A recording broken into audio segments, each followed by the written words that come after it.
The Deora II is a captivating automobile that traces its roots back to the original Deora, a custom car that debuted in 1967. Crafted from a 1960 Dodge A100 pickup, the Deora was designed by Harry Bentley Bradley and built by the Alexander brothers, Mike and Larry. This futuristic car featured a unique door in the front of the cabin, giving it a sleek, streamlined appearance. The Deora quickly became an iconic show car, captivating audiences and inspiring a new generation of automotive designers. Mattel Incorporated, the renowned American toy manufacturer, immortalized the Deora by including it in their Hot Wheels miniature car series. The Deora became one of the 16 original Hot Wheels models released in 1968, designed by Harry Bentley Bradley. Its popularity among children and adult collectors alike cemented its status as an automotive legend. In 2000, Nathan Proch, the design director at Hot Wheels, decided to pay homage to the original Deora by creating the Deora II. This modern interpretation retained several design elements from its predecessor while incorporating contemporary aesthetics. The Deora II featured swooping curves, an oval windshield, and a unique front-facing spoiler.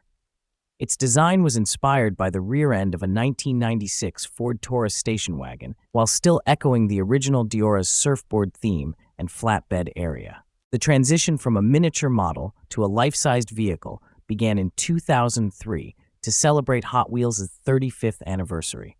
Chip Foose, a renowned automotive designer and customizer, led the design and construction of the full-size Deora II. The car was built on a Cadillac DTS chassis and equipped with a supercharged Northstar V8 engine.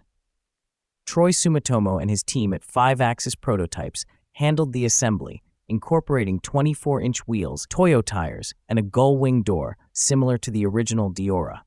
2 carbon fiber surfboards were integrated into the design to embody the California style. The Deora II made its debut at the SEMA show in 2003 and was later showcased at the Hot Wheels Hall of Fame Gala at the Peterson Automotive Museum. Jay Leno had the honor of driving the Deora II into the star-studded event. Following its completion, the Deora II received further modifications, including the replacement of the original KMC wheels with Foose one-off wheels to align with the 8/8 scale model and Nathan Proch's initial design. Beyond its physical presence, the Deora II has made significant appearances in various media. It featured prominently in the Hot Wheels World Race and Acceleracers series as the primary vehicle of the character Joseph "Vert" Wheeler. The car also appeared in video games such as Hot Wheels Velocity X and Hot Wheels Track Attack, allowing enthusiasts to experience its power on a digital stage. The Deora II's cultural impact extends to its induction into the Hot Wheels Hall of Fame, solidifying its place in automotive history and pop culture. Today, the Deora II stands as a testament to innovative automotive design, bridging the gap between past and present with its unique blend of classic inspiration and modern aesthetics. It remains a captivating masterpiece that continues to inspire automotive enthusiasts worldwide.